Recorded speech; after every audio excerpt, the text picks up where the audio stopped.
Let's talk about astrological communication styles, specifically the mechanics of ghosting and double texting. Picture this. You're staring at your phone. You see the little read receipts staring right back at you. And then, absolutely nothing for 3 whole days. Or, hey, maybe you're on the exact opposite side of this. Maybe you're looking in absolute horror at the 4 back-to-back text messages you just fired off, wondering why on earth you couldn't just leave it at 1. Look, we've all been there, right? Well, today's explainer is going to decode the exact mechanics behind this universal anxiety. We're going to look at exactly why we communicate the way we do when the pressure is on. So, why do they disappear? Why do some people just completely vanish into thin air when things get tense, while others literally won't stop typing? It can feel so incredibly personal, can it? But what if I told you it's actually not about you at all? According to the sources we're exploring today, Vedic astrology actually provides this incredibly precise diagnostic tool for demystifying these exact behaviors. And just to be clear, we aren't looking at generic horoscopes here. We are looking at the literal mechanical wiring of human communication. Now, when we look at ghosting versus double texting, what's really fascinating is how we can completely reframe these two extremes. See, we tend to view ghosting as malicious, right? And we view double texting as needy or desperate. But we need to immediately strip that judgment away. Neither of these are character flaws. Honestly, they are just highly predictable patterns. And the beautiful thing about patterns, once you recognize them, you can read them. You can anticipate them. To really understand those patterns, we kind of need a cheat sheet. In astrology, communication isn't just one big block of personality. It's actually a combination of moving parts. It's an engine.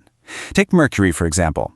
Mercury is your translator. It's how your mind takes a raw feeling and turns it into actual words. But the moon? Well, that represents what you are genuinely feeling underneath those words. Then you have Venus, which dictates how you express and require affection, and Mars, which governs your reaction time, especially when you're hurt or provoked. Throw in the astrological 3rd house, which is quite literally the house of texting and short messages, and suddenly you get this complete 360-degree picture of someone's digital communication style.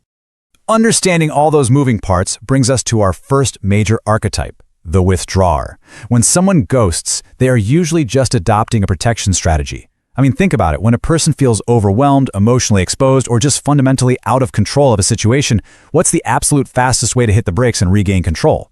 It's silence. Silence commits to nothing, it costs absolutely nothing, and crucially, it cannot be quoted back at you later.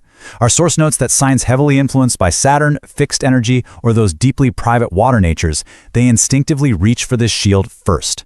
It's simply an attempt to find safety. On the flip side of that, we have the reacher. Now, if you are a chronic double texter, take a deep breath right now because this behavior is actually a repair strategy. When you feel a connection start to wobble, your anxiety kicks in to try and steady the ship. That second, third, or fourth text, it isn't a sign of fundamental neediness. It is a desperate attempt to close an open emotional loop. Signs with a heavy Mercury influence, restless mutable energy, or hot Mars placements, they are the ones who reach for this tool. They are trying to fix the connection immediately so that they can again feel safe. Okay, let's break this down by the elements, starting with the fast and furious fire signs, Aries, Leo, and Sagittarius. These signs communicate in rapid bursts. They react quickly, and they reach out quickly. And Aries, ruled by Mars, literally does not wait. If they haven't heard back in an hour, that blunt second message is already forming in their head. They'd honestly rather fight than sit with an unanswered question. But when fire signs do ghost, it's rarely about fear. For a Leo, who normally communicates with immense generosity, ghosting is almost always a statement of wounded pride. For Sagittarius, it's usually just pure distraction. They felt constrained, so they just kind of floated away to something freer. Now, let's slow things down a bit. Earth signs, Taurus, Virgo, and Capricorn, they operate on a completely different timeline. They are slow to reply, and they are slow to return. A Taurus might read your message on Monday, feel immense warmth towards you all week long, and finally reply on Friday with zero clue that you've been agonizing over their silence. Their silence is usually very practical. A Capricorn will prioritize their heavy workload first, genuinely believing you'll still be right there when they finish. But definitely take note here, because Earth signs are so deliberate, when they do finally decide to cut ties, there are no dramatic exits. The ending is simply completely final. Look at this quote. A Virgo will draft a message, reread it, remove one sentence, and then not send it at all. This exact mindset brilliantly illustrates the Earth sign dilemma, specifically for Virgo. A Virgo's disappearance is almost never born of indifference. Instead, they are trapped in a prison of their own perfectionism. They want their reply to be so perfectly accurate and completely immune to misinterpretation that they just overthink it. By the time they have edited the text down to absolutely nothing, 3 days have passed, and now they feel too awkward to send anything at all. They haven't ghosted because they don't care. They've ghosted because they care entirely too much. Speeding back up, let's look at the air signs, Gemini, Libra, and Aquarius. These signs are scattered, they're highly communicative, but they're absolute experts at managing distance. A Gemini might double text you, send a voice note, and drop a random link all in 1 minute, but then they'll vanish for 6 days just because a new, shiny thought caught their eye. It's distraction, it's not rejection. A Libra, on the other hand, is one of the biggest ghosters out there simply because they despise conflict. If a conversation threatens their peace, they will just evaporate to avoid the pressure. And Aquarius? They just socially unplug to recharge. They are often genuinely shocked when you tell them their month-long silence hurt your feelings. Then we wade into the water signs, Cancer, Scorpio, and Pisces. And here, the tone really shifts. Water signs feel the conversation. The tone, the punctuation, the exact wait time between texts long before the conversation even really begins.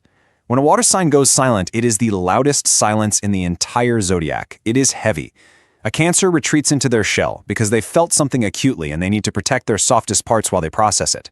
A Pisces will just drift out of a situation entirely when it gets too confrontational, using silence as a form of escape. Their silence isn't an absence of feeling, it is loaded armor. Which brings us to the most dramatic intensity in the zodiac. Scorpio does not just stop replying, they close the entire door and remove the handle. When a Scorpio goes silent, it is rarely a casual drift. With the influence of K2, which is the planet of detachment, when a Scorpio feels trust or loyalty has been fundamentally compromised, they detach with a totality that is absolutely chilling.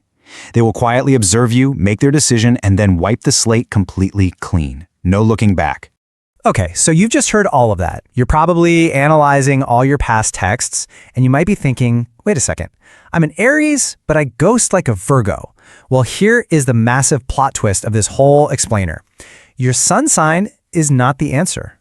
Everything we just covered about your main sign, your sun sign, might actually be entirely overridden. Let's look at the tendency versus the actual voice. In Vedic astrology, the sun sign just shows a general, overarching tendency. But the actual deciders in your text threads, those are the moon and Mercury. The moon governs your deep emotional mind, how you process safety and fear. Mercury governs the literal words you use. So sure, a Capricorn is traditionally quiet and brief, but a Capricorn with their Mercury placed in fiery, expansive Sagittarius, oh, they are going to send you paragraphs. The sun sets the stage, absolutely, but the moon and Mercury are the ones actually pressing send, or, leaving you on read. So what do we actually do with this information? If you are a reacher, someone who compulsively double texts to close that loop, the source material offers a really practical, actionable strategy here. Managing the double text comes down to 3 steps. Don't suppress your nature, just manage it with a tactical pause. Step 1, write the message, just get it out of your head. Step 2, wait. Let the immediate anxiety or emotion settle down. Step 3, decide from a calm place if you still actually want to send it. Most of the time you'll still want to communicate, but the message will be vastly clearer and way less reactive. Ultimately, the real point here is this. Nobody is broken, whether you are the person who vanishes into thin air or the person who sends 5 texts in a row. You are both just trying to manage the exact same discomfort. You're just using opposite tools to do it. Silence from someone else is simply information about their current emotional capacity. It is not a verdict on your worth. When you understand these mechanics, you can stop feeling instantly rejected, and you can actually start translating the behavior for what it really is. Which leaves us with one final thought to reflect on the next time you're staring down a read receipt. When the pressure is on in your relationships, are you reacting to the silence, or are you translating the pattern behind it? I highly recommend you go look up your own moon and Mercury placements after this. It might just change the way you text forever.